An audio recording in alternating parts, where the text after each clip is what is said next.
Eshyamite griham subhro. Sri Krishna remembered his promise one evening. He has been feeling the breeze of intense loveful waiting, my dear. Sri Krishna asked Uddhavji to accompany him for an evening drive. And lo, as the chariot stopped at the gate, like a storm of emotion, Kubja Devi came running.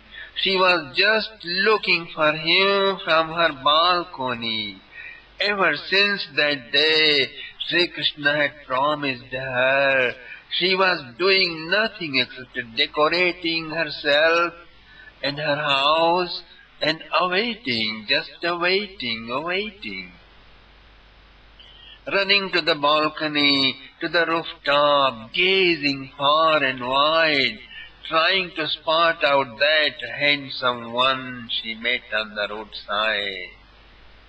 But today it all came out true. With a throbbing heart, she gave Sri Krishna a welcome, warm welcome hug. And with warm welcoming hug, brought him in, holding his hand in hers. The house was full of immense wealth and stimulating erotic artworks, strings of pearls, love seats, flower garlands and perfumes. Uddhavji bowed down to the seat reverently and squatted in the bower outside. Sri Krishna settled down on the costliest bed. As she arrived after 16 decorations with shy looks and smiles and amorous gestures, removing her bashfulness, Sri Krishna caught her hand, setting her by his side, and embraced her hard and long. Enjoying his perfumes, she encircled him in her arms, that all blissful darling she embraced. An ambrosial embrace, that blissful darling brushing to and fro on her bosom. Durbhyam stanantaragatam parirabhyakanta Marandamurti majhajati dirgatapo. Ask for anything, O dear Kubja. What do you want? Thus the door of final beatitude, the Kaivalya, was flung open for Kubja. But that hapless lady asked, Ahoshyatamiha prestha dinani kati chinmaya ramasva notsahe tyaktum sangam te muruhe kshana. Just stay with me a few days and roam in my arms among these bowers. Hearing erotic music I like most, oh my dear handsome friend. Okay, so be it, eva mastu. And Sri Krishna stayed there for a week. Then Krishna returned, my dear friends, to royal palace. Next week, Sri Krishna took Balramji and Uddhavji with him and went to see Akrurji. Overjoyed to see him coming, Akrurji embarked upon a grand welcome. He worshipped them richly, feasted them reverently. He placed Sri Krishna's feet on his lap and started massaging them lovingly, gently. Akrurji said, Oh, what a tremendous strength you got, my lord, in your these teenager arms. I saw that day you hurled and dashed and pushed and pulled that 60,000 elephant-powered King Kansa. Oh, what a great relief our city, our race has felt since then is indeed inconceivable, my lord. I am fully convinced, my dear, you are beyond cause and effect. This universe is illusion projected upon you, removing one's identification from the items of ever-changing junkyards, abiding in our true self, you, is the only solution to all problems of life. Then, as if, my dear friends, making fun of his statement, enchanting him by his sweet and polite words, Sri Krishna said, Sasmitam and Sammohayan Iva, just like that. Oh, uncle, Sri Krishna said, that's great, but that only shows how highly positive you think. Sacred river, holy places, serene temples purify us after a long time. But immensely positive thinkers as yourself sanctify instantly. These unconditionally positive thinkers are called sadhus. Na yammayani tirthani na deva mrichalamaya te punantyurukalairo darshana deva sadhava. That's what Sri Krishna said, my dear friends. Dear uncle, I am really fallen in a big trouble. And it's only you who can get me out of this mess. Please tell me yes to do it. And Akrurji said, oh, is that so? Quickly tell me what's that problem, my lord, and please take my yes to everything you want me to do all my life, my lord, so tell me fast. And Sri Krishna said, uncle, you already remember our Kunti auntie, the sister of my father who was born here in Mathura, but adopted by King Kunti Bhoj. She is married to great King Pandu. After his untimely death, caretaker blind King Dhrtarastra is not behaving honestly with my auntie and her sons. My father and my mother and all family is worried about this. They are in miserable condition. Kunti Devi is praying for help day in, day out. Please, uncle, go there and find out the facts and try to infuse some piece of wisdom into the brain of that blind king. Akrurji said, okay, my lord, if that's all what's bothering you, I am going right away. I will straighten out that king immediately. Krishna said, pushing him to the seat, because he has risen up from his seat in order to go immediately. So Krishna pushed him on the seat and said, not now, tomorrow. Take our royal chariot, then proceed. You are my peace ambassador. Act likewise. Meditate tonight. Do self-hypnosis on that I am Lord Krishna's peace ambassador, I am Lord Krishna's peace ambassador, I am Lord Krishna's peace ambassador. Just like this, Akrura did self-hypnosis all night and was ready next morning. Next morning, Akrurji journeyed all day, and by evening he arrived at Hastinapur city. The same way as he had journeyed to Vrindavan and arrived there in the evening. Hastinapur city marked with the glory of kings of Puru dynasty. There he saw the historic beings such as Bhishma and Vidur, Kunti Devi, Malik, Somdat, Dronacharya, Kripacharya, Karna, Duryodhana, Shatathama, and High Pandava brothers with their friends. All of them honored Akrurji with great warmth. They all had heard of the rise of Sri Krishna and the fall of Kansa Empire. When they knew he is Krishna's ambassador, they became seriously thoughtful, my dear friend. Akrurji was hosted in the royal guest house. He stayed there about 70 days. One day, Kunti Devi, Vidur and few confidential friends visited Akrurji in private. And lo, Kunti Devi burst into tears. Oh Akrurji, do my parents Shursen and Marisha, my brother Vasudev, and my sister Sutadeva, and my nephew Sri Krishna and Balram, and their mom Devaki Rohini ever remember me? Does Sri Krishna ever think of me?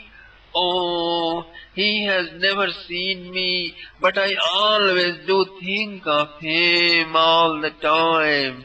Then Kunti Devi suddenly felt everything vanished and Sri Krishna appeared before her and she cried out, Krishna Krishna Mahayogin Vishwatman Vishwabhavana Prapannam Prahi Govinda Prapannam Pai Govinda Shishubhishchavasidati. O Krishna, O great yogi, O the self of all, O the savior of all, help me, I am in big trouble, my Lord. As a she-deer surrounded by wolves, so I have become. Help my shelterless children. Vidurji and friends explained to Akrurji that how Duryodhana and his 100 brothers are envious of majesty, skill, and strength and modesty of 5 sons of Kunti Devi and love all citizens have for them. They are repeatedly trying to kill them. Just recently they poisoned Bhimsen. Fortunately, he is saved with immense power from Nagaloka. Akrurji said, Honorable Queen Kunti Devi, my intuition says you are bound to become a royal mother and your son's emperor of the world. I don't know when this will happen, but I am sure Sri Krishna is with you. He will definitely come to rescue you as soon as he can. Your sons are not ordinary people. They are angelic beings descended on the earth for some high purpose. Take for granted, we all are with you. The whole Yadava empire is with you. Next day, Akrurji appeared in the royal assembly and addressed all kings, especially Dhrtarastra. O son of Vichitravirya, you are one among glorious righteous kings of the famed historic dynasty. Let there be no backlash by you in the illustrious dignity of your ancestors, which they maintained with such hard sacrifices and tough actions. One is born alone and die alone. Listen, Dhrtarastra. Let the passing bad people not dump trash in your brain. Please act your age, act your status, or the accumulated trash will be piled, packed on your throat life after life. You will be constantly under their pressure. You will be forced into a hellish life as all other dirty people. Therefore, O honorable king, Tasmal lokamimam rajan swapna maya manoratham vikshayam yatmanatmanam samashanto bhava prabho. Consider, take it for granted, the world is vast empire of hypnotic hallucination. Save yourself from colossal ruin, falling headlong in it. Withdraw yourself forcefully. Eat more food if you stumble or stagger. Don't commit suicide. Disunite yourself from illusion and unite it to your pure consciousness, absolute being within yourself. okay and be at peace in the ocean of bliss. What problem you got in this so simple a process? Then you will not, then you will commit no sinful acts to your own righteous children, these Pandavas. Otherwise, haven't you heard how Lord Krishna dealt with Kansa in front of my own eyes? With his small teenager arms, he picked up 60,000 elephant power, 8 feet tall, gigantic mane, and like a football he hurled and dashed and kicked and dragged. So, somersaulting 100 feet above the stage, thus he killed him to death. He is not too far from you.